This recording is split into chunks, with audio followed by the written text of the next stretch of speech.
Vossa Senhoria tem 10 minutos.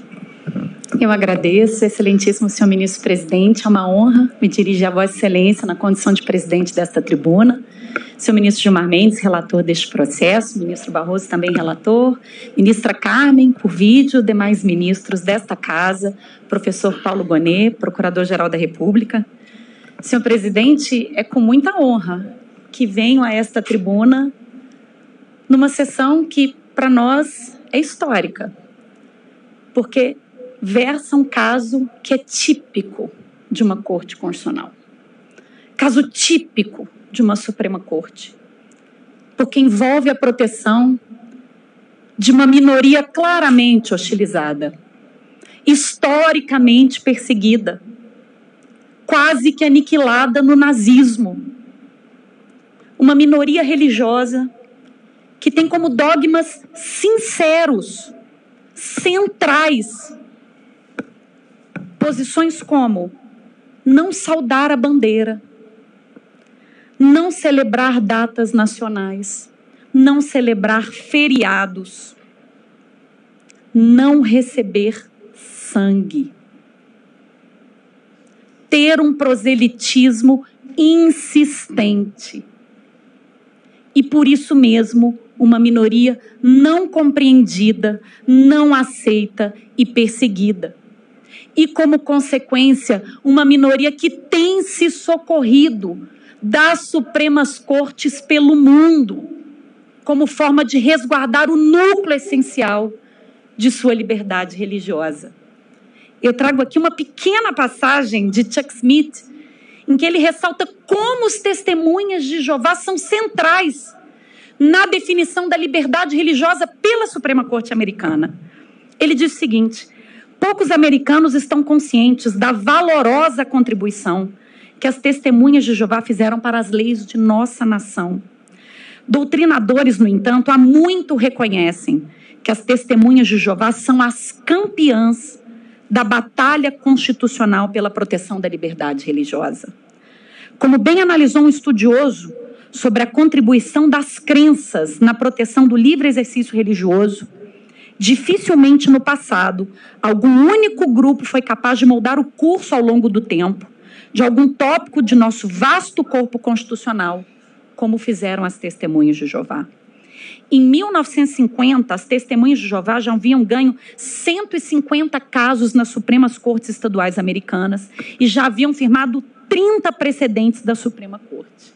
E cá estamos, no Supremo Tribunal Federal Brasileiro, trazendo a questão das testemunhas de Jeová, que hoje, senhores ministros, representam 1.800.000 pessoas no Brasil. São 1.800.000 pessoas que professam a crença religiosa da testemunha de Jeová. 1.800.000 pessoas, ministro Dino, que andam com a carteirinha em seu bolso. E me lembro, ministro Alexandre de Moraes, na época que Vossa Excelência me orientou na minha dissertação de mestrado sobre liberdade religiosa, ainda em 2007, que mergulhei nas testemunhas de Jeová. E elas, então, andavam, ministro Dino, não só com a carteirinha, mas com um parecer plastificado no bolso do saudoso professor Celso Bastos, que dava a elas, sim, o direito não de escolher pelo suicídio. Elas não querem morrer. Isto não é um suicídio. Não há o desejo do resultado morte. Elas desejam viver, mas viver com dignidade. Viver segundo os ditames mais sinceros, mais sensíveis da sua crença religiosa. Elas não querem ter que fazer a escolha trágica entre a sua convicção religiosa ou o acesso ao sistema público de saúde. Esta é uma escolha que nenhum outro aderente religioso precisa fazer. Então, por que é que nós imporíamos isso a esta minoria hostilizada que demanda, sim, um acolhimento ainda maior dos tribunais constitucionais que têm acolhido esta demanda? Trago como exemplo Estados Unidos, Espanha, Canadá, Argentina, México, Japão e Inglaterra. Todos eles já reconheceram o que se pede aqui, neste dia histórico, a esta Suprema Corte. Não quero tomar o tempo excessivamente de Vossas Excelências, mas falando um pouco de teoria dos direitos fundamentais, tema que o nosso Procurador-Geral da República e o relator, ministro Gilmar Mendes, dominam com excelência, mas aqui há algumas peculiaridades no suposto conflito de direitos fundamentais. A primeira peculiaridade: os direitos fundamentais em suposta situação de antagonismo, a vida de um lado e a liberdade religiosa de outro, os titulares são a mesma pessoa. Eu mesma sou a titular de ambos os direitos em situação de antagonismo. E isso impõe ao intérprete um olhar diferenciado. Eu não estou falando de um comportamento individual que atinge a esfera jurídica de um terceiro. Eu não estou falando de uma recusa à vacina, que, muito embora diga respeito apenas a mim, pode colocar em risco a coletividade como um todo e pode colocar em risco um programa maior de saúde pública de erradicação de uma doença. Eu não estou falando disso. Estou falando de dois direitos fundamentais em suposta situação de litigiosidade que atingem apenas uma pessoa e mais ninguém. E neste caso, nesse específico caso, que é muito particular, os teóricos de direitos fundamentais conferem uma especial prevalência à harmonização prática feita pelo próprio titular, a concordância de direitos feitas por aquele que é o único atingido por a sua escolha. E a razão de ser deriva da própria dignidade da pessoa humana e do mínimo de autonomia existencial e de busca da felicidade. Doutora Cláudia, eu creio que Vossa Excelência, em termos de matéria fática, não entendeu o pressuposto da minha indagação. Não é de um modo geral, eu até frisei isso. Eu estou me referindo a uma criança de 6 meses. É este o caso. Ou a hipótese de uma pessoa que está absolutamente inconsciente. É este o caso. Claro que se a pessoa está consciente, como todos os que foram mencionados na tribuna, uma cirurgia, etc., é evidente que esse argumento é aplicável. A indagação que eu fiz é quando a pessoa não consegue manifestar a vontade porque está impossibilitada. É isso.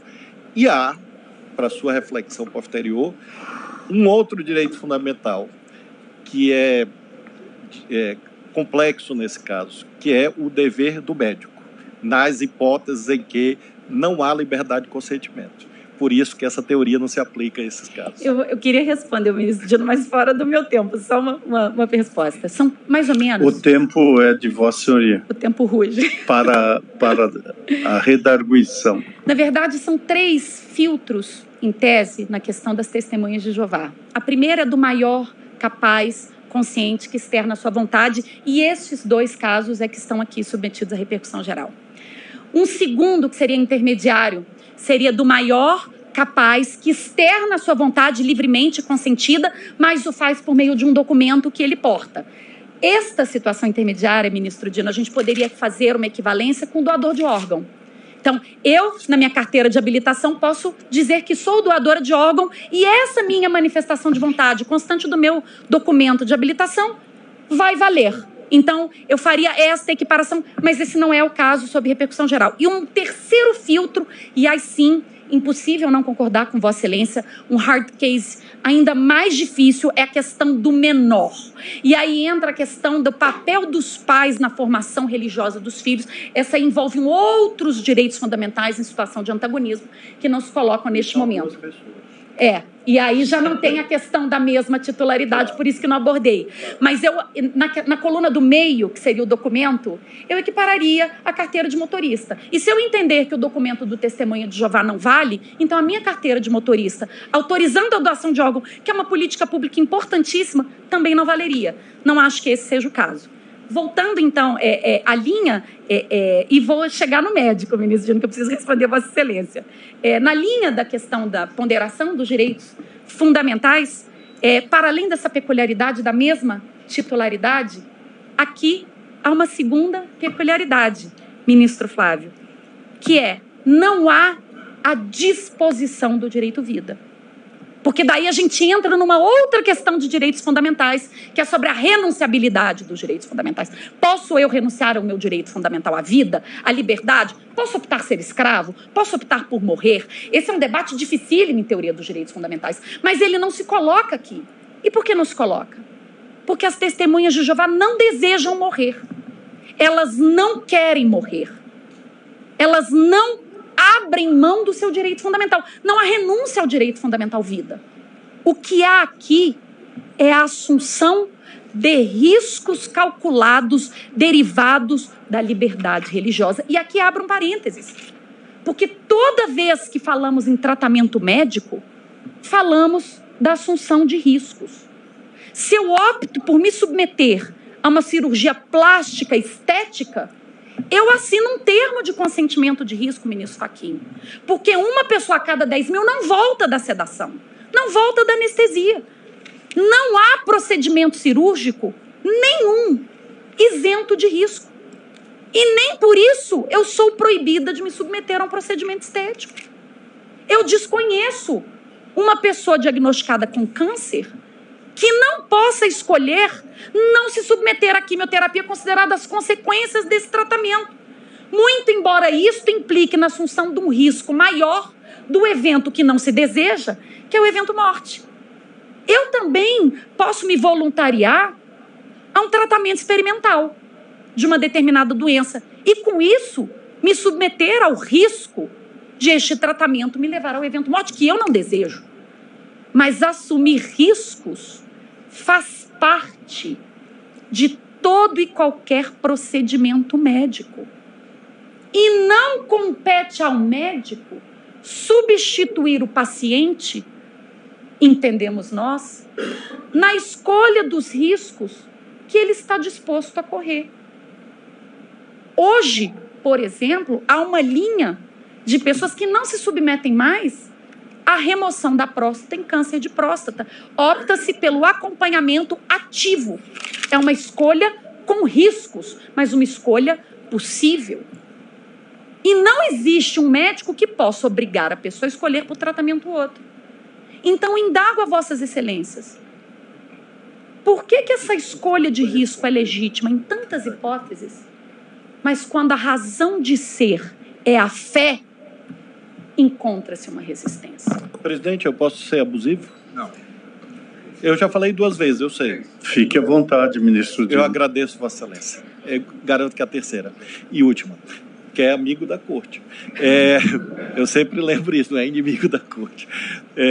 Doutora, apenas para reflexão posterior, porque o julgamento não é hoje. Nesses casos que a pessoa, primeiro que a senhora mencionou, maior, capaz, etc., é claro que a vontade do paciente não pode ser subordinada do médico. Estamos de acordo. As situações são outras, que são os hard cases. E eu indago a senhora pode vender seu rim? A senhora pode vender sua córnea? A senhora pode colocar um anúncio na internet, estou vendendo meu rim, estou vendendo minha córnea.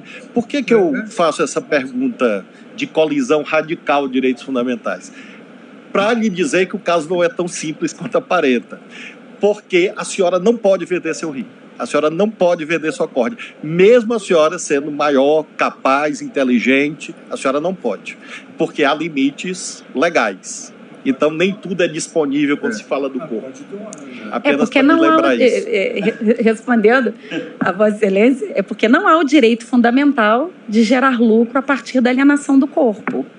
Mas eu tenho o direito fundamental de professar a minha crença e de me autodeterminar segundo a crença que eu professo. Então, talvez a comparação... sei que foi no limite, esgarçando o fundamento, mas talvez a comparação não revele a sinceridade, a honestidade e a centralidade. E muito do que se resiste, e a colega que me antecedeu falou muito bem, a partir do momento em que a recusa ao tratamento veio acompanhado da motivação religiosa, a AGU sumiu. Ela foi intimada 17 vezes a falar e ela sumiu. E aí, com todo respeito, ministro Dino, não podemos ignorar o fator da pré-compreensão do fenômeno religioso mesmo, da heterodoxia, da não aceitação do diferente, do dogma que foge do ordinário, que motivou a perseguição às testemunhas de Jeová pelo mundo todo. Não se compreende, não se aceita.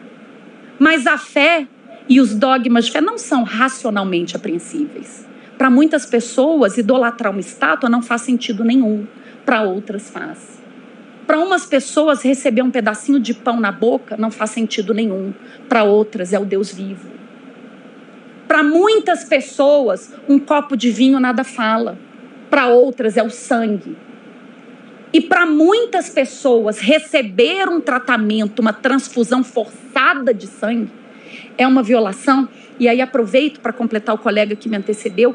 Há um trauma gigante das transfusões compulsórias recebidas por testemunhas. Fala-se em morte em vida, dada a centralidade, a honestidade desse dogma para as aderentes. E é por isso que elas se socorrem das Supremas Cortes como instrumento de proteção da sua própria sobrevivência enquanto crença legítima e tradicional. Meu tempo, presidente, lamentavelmente se esgotou. Então, o que pedimos nesse caso é o desprovimento do recurso do Amazonas. E aqui, com todo respeito, o procedimento é custeado pelo SUS. Só o que ele quer é uma transferência de domicílio. Não se justifica não dar, porque não se faz cirurgia de alta complexidade em Manaus. Toda e qualquer cirurgia precisa ser fora. Por que não mandar para o interior de São Paulo, onde não se faz com sangue? A pré-compreensão precisa ser vista. A gente precisa tirar a pré-compreensão de debaixo do tapete e entender que ela se faz presente nessas situações. E no caso de Maceió, tanto era absurdo que a cirurgia já foi feita. O evento morte que não se desejava não ocorreu, o que apenas revela e acentua a arbitrariedade da negativa estatal. Muito obrigada, senhores ministros. Muito obrigada pelo diálogo, ministro Dino. Foi uma honra. Obrigada, ministro. Obrigado. Muito obrigado.